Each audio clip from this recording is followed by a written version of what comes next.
During the week here, we're moving from one gospel to the other. There is no sequence. Interestingly, there's no sequence in the one day to the next here in our gospel readings.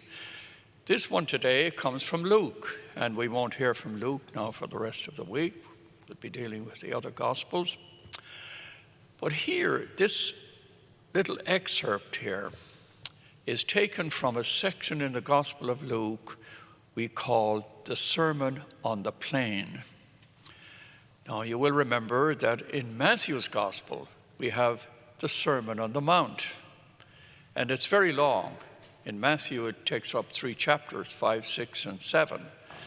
But the Sermon on the Plain, the equivalent in Luke's Gospel, has a mere 30 verses. It's very brief.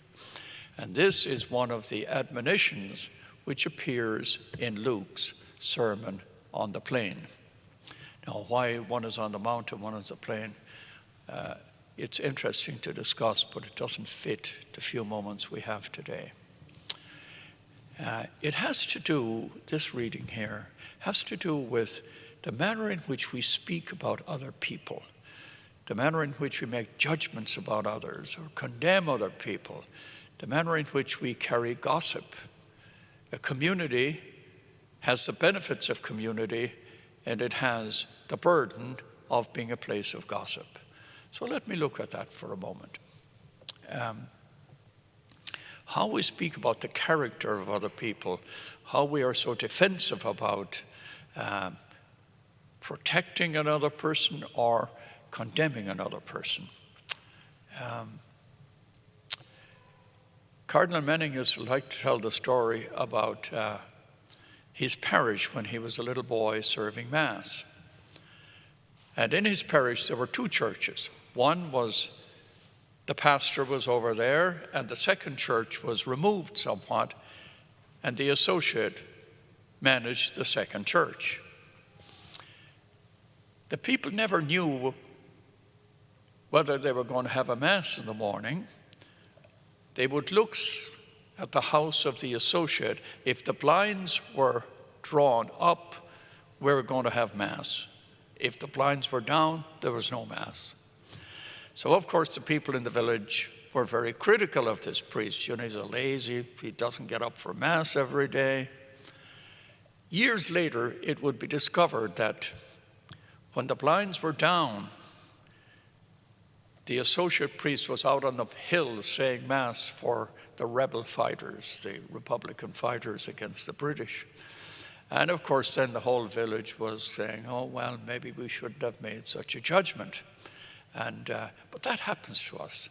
Sometimes we make judgments, I do, we all do, about people, and then somehow we find out later, maybe it's not quite accurate. Even if it is, we come back later and we might be somewhat remorseful about some of the things we said about others.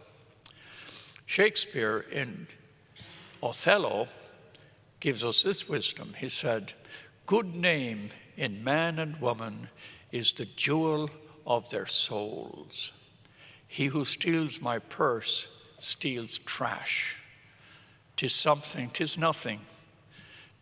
'Twas mine, 'tis his, a slave to thousands. But he who flitches from me my good name robs me of something which benefits not him, but makes me poor indeed." There's a wisdom to that from Othello, that when somebody robs me of my good name, somehow it doesn't benefit the other person, but it makes me poor indeed. So, following the mandate, the invitation of the gospel here, it might be good for us today to journey through this day looking for good things to say about people. Rather than judgment, a word of understanding, a word of compliment, a word of admiration, a word of gratitude. That might bring this word of God here to life. So think about that as we journey through this day. We should look for opportunities to say good things about people, not so much to avoid something, but to take on a Lenten exercise of finding good in people. We pause now for a moment of prayer.